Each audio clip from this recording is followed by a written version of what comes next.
Hello and welcome back to Building on a Budget Models. I'm Thomas and this is the first part of the Ford Focus WRC 2000 Monte Carlo Rally kit in 1/24 scale by Hasegawa. Now, first thing I started with was this spare tyre.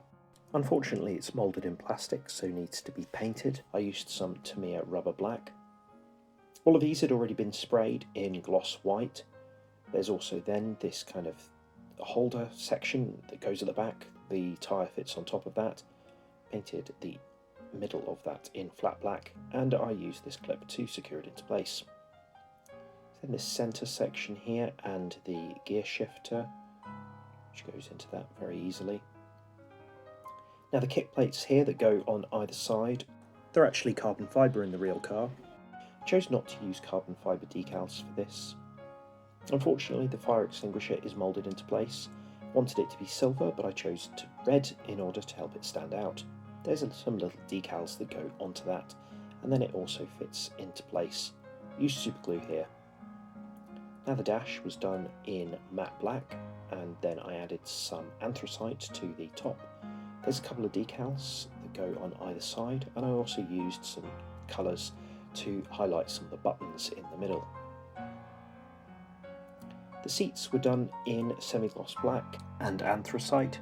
It was then time to do the seat belts. I used some spare material to strap up this wheel, and then it gives you pretty comprehensive instructions for the seat belts in the instruction guide, including the length of the different belts. I find threading the seat belts onto the buckles easiest, leaving them on the photo etch fret, as you can see here, and then tweezers can help you thread it back through.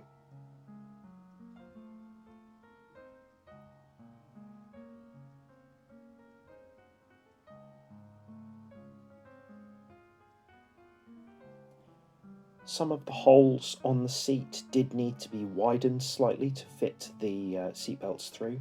I also used super glue gel to glue the belts down and fit them into place.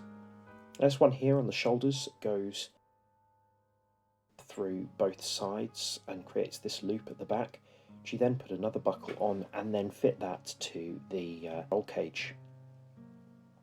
These belt decals went through the holes at the back quite nicely, and I also added the Sparco ones, and including the driver and co-driver name.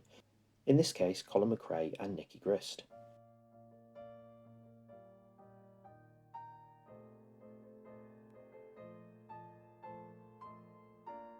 It's quite a simple cockpit.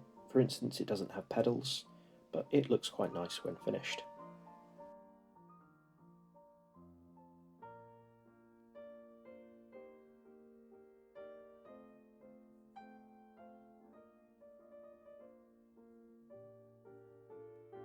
The seat belts and photo etch in this kit really set it apart, and I think it makes these seats look really nice.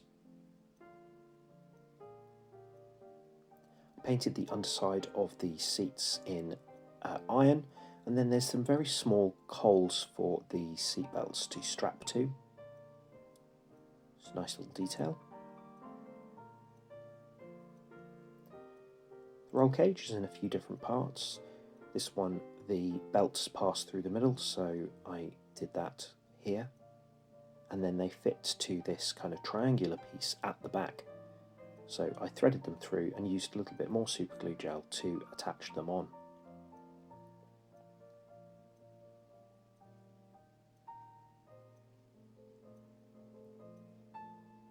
These were all done in gloss white as well. However, they are moulded in white, so you don't necessarily need to paint them. This radiator at the front is all done in silver, and I then used some black panel line accent from Tamiya to highlight the radiator itself. I went over that with a cotton bud to give it a bit of a smudge. Now there's no padding on the roll cage, so I decided to get some of this 2 centimetre masking tape from Tamiya and wrap it round like so, and then I painted it matte black to simulate the kind of foam padding that you would get on a roll cage. Did that in 4 different places, and then used a little dab of super glue to fit it to the remaining parts of the roll cage.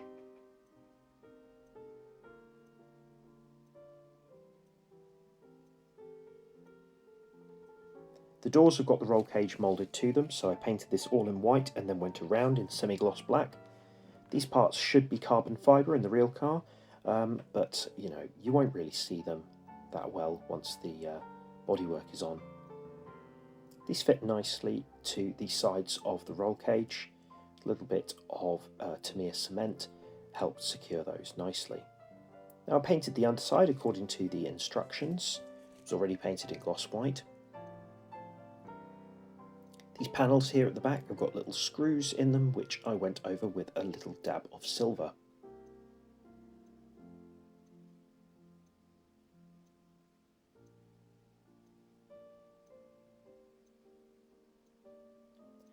The brakes I'd done in silver, and then I went over the centres and the calipers with some gold from Tamiya. I really like some of the Tamiya metallic acrylics. I think they brush really nicely.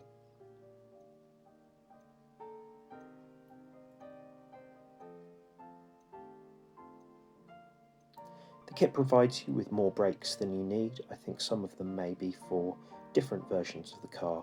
For instance, they sold the Acropolis version of this too.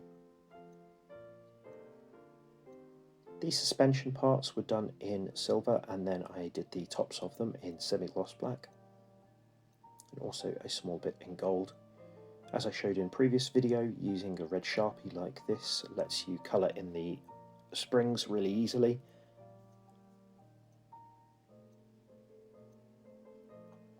I use a fine Sharpie which helps with the small detail.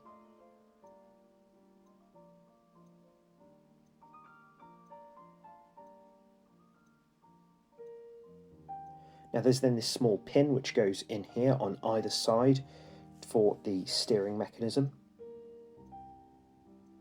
Polycap goes in the back of the disc brake, and then this was superglued onto the suspension itself.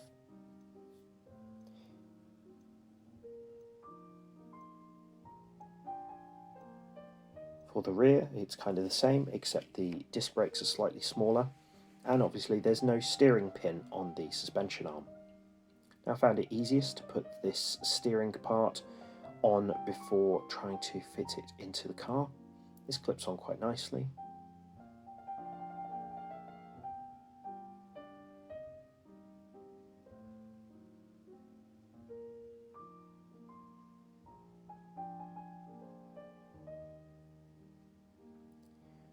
There's then this axle that goes in the middle.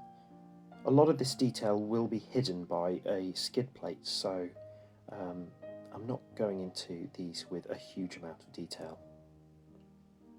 This frame here holds the wheels into place quite nicely, so make sure not to glue the far right and left so that the wheels can still turn.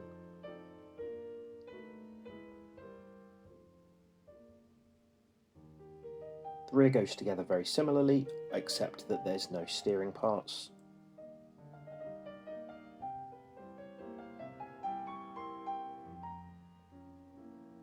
Therefore, these parts of the suspension need to be glued to the axle.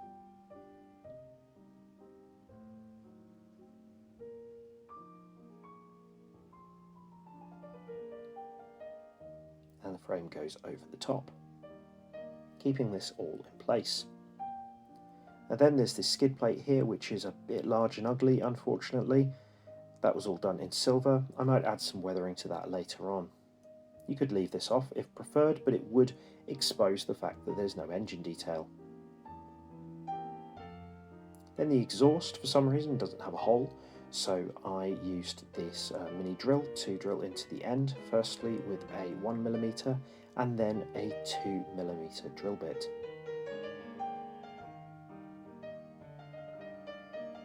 I was happy that it had left a big enough hole. I then coloured it silver, glued it on with some super glue, and added some more panel line accent to show where the end of it is. Then added some more panel line accent just to dirty up different parts of the undercarriage, and then finally added the Brembo decals in red to the brake calipers. And there we have it. Thanks a lot for watching. I'm going to finish off with some images of the completed interior.